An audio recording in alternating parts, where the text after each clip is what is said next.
Hello everyone, जय जगन्नाथ। इस video में हमने डिस्कस करेंगे जीके की फटाफट सीरीज में टॉप 20 क्वेश्चन को डिस्कस करेंगे। इंपॉर्टेंट क्वेश्चन को वीडियो के एंड तक बने रहेगा। यह रहा आपके सामने पहला question number 1। When was Bhagat Singh executed. बहुत इंपॉर्टेंट है। When was Bhagat Singh executed, याद रखिएगा। बहुत इंपॉर्टेंट है। जो भगत सिंह रहे, राजगुरु एंड सुखदेव, याद रखिएगा। जो डेथ मतलब ये option C is the right answer. 23 March 1931 में, याद रखना इंपॉर्टेंट है। जो भगत सिंह को जो फांसी दी गई थी 23 मार्च 1931 में फांसी दी गई थी। भगत सिंह, राजगुरु एंड सुखदेव पर मतलब डेथ लगाया गया था 24 मार्च 1931 को लगाया गया था। मतलब उन्हें फांसी देने का यही समय रखा गया था 24 मार्च 1931 को। बट उन्हें 11 आवर से पहले, 11 आवर से पहले उन्हें फांसी दी गई। मतलब 23 मार्च 1931 जो 7:30 PM में रात को ही फांसी दी गई। पता नहीं क्यों उन्हें ऐसे मतलब 7:30 में फांसी देना पड़ा। मतलब उन्हें 11 आवर से पहले ही फांसी दी गई। याद रखिएगा 24 मार्च 1931 को मतलब उन्हें शेड्यूल रखी गई थी। मतलब उनका रखा गया था टाइम। बट इन्हें जो फांसी दी गई ये 23 मार्च 1931 7:30 PM में। सो आगे बढ़ते हैं। Number 2, Nalanda university was destroyed by home. किसके द्वारा नालंदा यूनिवर्सिटी जो है ना, ये डिस्ट्रॉयड की गई थी। याद रखिएगा option B is the right answer. Bakhtiyar, याद रखिएगा बख्तियार खिलजी के द्वारा उन्होंने डिस्ट्रॉयड की थी नालंदा यूनिवर्सिटी। कौन सी ईयर में ये पूछे तो 1193 में डिस्ट्रॉयड की थी बख्तियार खिलजी ने। Next question number 3, in which year did Arundhati Roy win the Booker prize. In which year did Arundhati Roy win the Booker prize. यह है option A is the right answer. 1997 में जो कि बुकर प्राइज अचीव की है, जो कि फर्स्ट इंडियन ओन की है बुकर प्राइज, इसलिए इम्पोर्टेंट है। उनकी जो बुक है the God of small thing के लिए, बहुत इंपॉर्टेंट है। The God of small thing के लिए उन्हें बुकर प्राइज मिली थी। फर्स्ट इंडियन ओन की है बुकर प्राइज और अरुंधति रॉय 1997 में। Next number 4, what is the relationship between the weight of an object on the moon and the weight of an object on the earth. बहुत ही important है। जो अर्थ में जो वेट है मतलब मून में ऐसे ही नहीं है। इसका ग्रेविटेशनल पुल के चलते, ग्रेविटेशनल फोर्स के चलते मतलब जो अर्थ में जो वेट है ये मून में अलग ही है।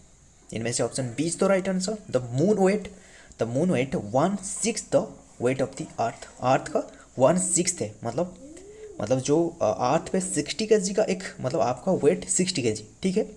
आपका वेट 60 kg है। बट आप जब मून पे जाओगे तब आपका वेट 10 kg तक हो जाएगा। मतलब ये ग्रेविटेशनल फोर्स के चलते, याद रखिएगा। बस इतना याद रखना, ऑप्शन बी सही होगा। 60 kg की जो वेट है ये 10 kg में पहुंच जाएगा। इंपॉर्टेंट है, याद रखना। Next number 5, name the first English president of the Indian national Congress. कौन से इंग्लिश प्रेसिडेंट है जो कि इंडियन नेशनल कांग्रेस की? यह है George Yule. Option A is the right answer, George Yule. Next number 6, when was United Nation Environment Programme. बहुत important है। यूनाइटेड नेशन एनवायरनमेंट प्रोग्राम जो है ना UNEP एस्टेब्लिश की गई थी कौन सी डेट में? बहुत इंपॉर्टेंट है ये। इसका जो हेडक्वार्टर याद रखिएगा नायरोबी केन्या में स्थित है। ये option C is the right answer. 5 June 1972 में ये एस्टेब्लिश की गई थी। UNEP यानी United Nation Environmental Programme 5 June 1972 में ये इस्टेब्लिश की गई है। Next number 7, where is Hemis National Park situated. Hemis National Park जो है ना ये कौन सी प्लेस में स्थित है? लद्दाख में स्थित है। यूनियन टेरिटरी लद्दाख में स्थित है। Option A is the right answer. Hemis National park is situated in Ladakh. Next number 8, freedom of speech and expression is mentioned in which article of the Indian Constitution? Freedom of speech and expression is mention in which article of the Indian constitution, कौन से article में ये mention है?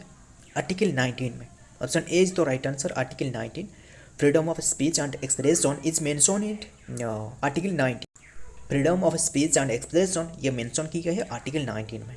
Next number 9, which gas is field in an electric bulb, जो आपके घर में जो इलेक्ट्रिक बल्ब रहे घरों में, ये कौन सी गैस इसमें फिल की जाती है? Option D is the right answer, nitrogen gas. इनमें नाइट्रोजन गैस फिल की जाती है, यानी N2। याद रखिए जो इलेक्ट्रिक बल्ब है ये डिस्कवर की थी थॉमस अल्वा एडिसन ने। याद रखिए थॉमस अल्वा एडिसन ने बहुत ही बार कोशिश की थी, 100 टाइम्स कोशिश की थी उन्होंने। Next number 10, when is International Women's Day celebrated? International Women's Day जो है ये सेलिब्रेट की जाती है मार्च 8 को सेलिब्रेट की जाती है। ऑप्शन सी सही हो जाएगा, मार्च 8 को सेलिब्रेट की जाती है इंटरनेशनल वुमेन्स डे के रूप में।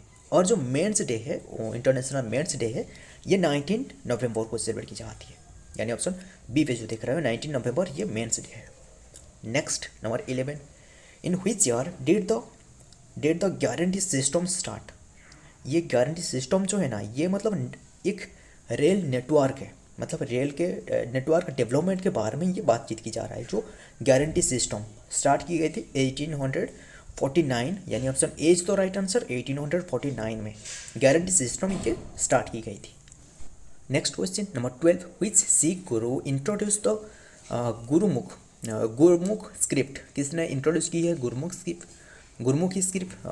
सिख ट्रेडिशन के अनुसार गुरुमुखी जो कि इंट्रोड्यूस की गई थी, याद रखिएगा, जो कि गुरु अंगद के द्वारा। Option C is the right answer, Guru Angad. याद रखिएगा जो कि सिख गुरु की जो कि सेकंड सिख गुरु है, गुरु अंगद। याद रखिएगा जो मिड 16th सेंचुरी की जो कि सेकंड सिख गुरु थे। और जो फर्स्ट सिख गुरु है, सिख गुरु आपको पता ही होगा, गुरु नानक। याद रखिए उनका बॉर्न हुआ था 1469। याद रखिए ये है गुरु अंगद जो कि सेकंड सिख गुरु। ये गुरुमुख स्क्रिप्ट जो कि उन्हीं के द्वारा ये इंट्रोड्यूस की गई थी।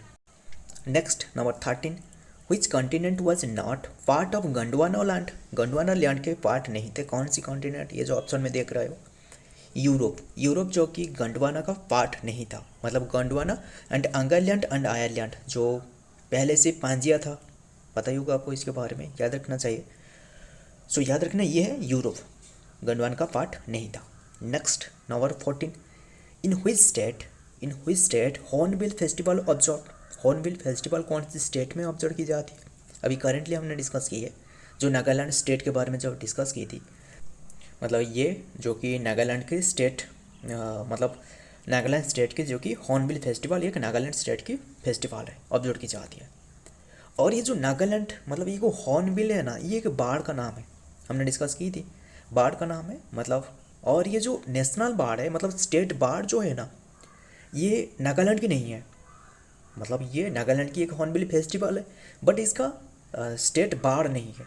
ये जो बाढ़ ये केरला एंड अरुणाचल प्रदेश की स्टेट बाढ़ है, केरला एंड अरुणाचल प्रदेश की स्टेट बाढ़ है। याद रखिए हॉर्नबिल जो बाढ़ है उन्हीं के नाम से एक फेस्टिवल है हॉर्नबिल फेस्टिवल, ये नागालैंड से रिलेटेड है। Next number 15, name the biggest waterfall in India? India का जो बिगेस्ट वाटरफॉल ये कौन सी है? जो इंडिया का बिगेस्ट वाटरफॉल है, option A is the right answer, Kunchikal waterfall. याद रखिए Kunchikal falls. Next number 16, saffron is derived from which flower? कौन सी फ्लावर से saffron डिराइव की जाती है? Crocus. Option A is the right answer, crocus. ये एक फ्लावर है, उसका ये एक इसी तरह एक फ्लावर है, इससे जो कि saffron निकाला जाती है। याद रखिएगा अभी हमने करेंटली जो डिस्कस की थी करंट अफेयर टॉपिक में, GI टैग मिली है किससे? saffron को। ये कौन से स्टेट में? जम्मू एंड कश्मीर में। जम्मू एंड कश्मीर में एक किश्तवाड़ा डिस्ट्रिक्ट रहे, इसमें एक अलग तरह की एक saffron पाई जाती है, उसे मिली है GI टैग। याद रखिएगा क्रोकस फ्लावर से जो कि saffron निकाला जाती है। Next number 17, which is the largest river basin in India? India का सबसे लार्जेस्ट रिवर बेसिन कौन सी है? इसमें गंगा का जो याद रखिए option B is the right answer, the Ganga basin. और ये गंगा बेसिन से जो कि गंगा रिवर डॉल्फिन पाई जाती है, ये इंडिया का एक्वाटिक एनिमल है, नेशनल एक्वाटिक एनिमल है गंगा रिवर डॉल्फिन। याद रखिए ये गंगा रिवर बेसिन जो कि सबसे लार्जेस्ट रिवर बेसिन है। Next number 18, which flower juice is used to make glue in the past earliest के समय में, जो कि कौन सी फ्लावर के जूस को यूज़ की जाती है ग्लू की तरह, ये है blue whale flower. Option D is the right answer, blue whale flower. याद रखिएगा। और ये जो ऑप्शन ए पे देख रहा है ये है क्रोकस, ये जो कि अभी हमने डिस्कस की सैफ्रॉन निकाला जाती है। Next number 19, which flower takes necessary nutrient from the air rather than soil से ज़्यादा एयर से जो कि न्यूट्रिएंट कलेक्ट करती है, कौन सी फ्लावर, बहुत ही इंपॉर्टेंट है। Which flower takes necessary nutrient from the air से न्यूट्रिएंट कलेक्ट करती है, ये है orchid. Option D is the right answer, orchid flower जो कि नेसेसरी जो न्यूट्रिएंट है उनके लिए ये एयर से कलेक्ट करती है। Next number 20, last question, what are the male part of the flower called, जो फ्लावर का जो मेल पार्ट रहे उसे स्टामेन कहा जाता है। Option C is the right answer, stamen. और जो फीमेल पार्ट रहे उसे क्या कहा जाता है, कार्पेल्स कहा जाता है। कार्पेल्स जो कि फीमेल पार्ट है और जो फ्लावर का जो मेल पार्ट है ये स्टामेन। सो फ्रेंड याद रखना, ये जितना भी क्वेश्चन डिस्कस की सभी को याद रखना, और वीडियो पसंद है तो वीडियो को लाइक कर लेना, हमारे साथ जुड़ के रहेगा ऐसे ही इंपॉर्टेंट जीके देखने के लिए। मिलता हूँ ऐसे ही और एक इंपॉर्टेंट डेली करंट अफेयर के इंपॉर्टेंट जीके के साथ, इंपॉर्टेंट डेली करंट अफेयर के साथ। तब तक के लिए जय हिंद, जय जगन्नाथ।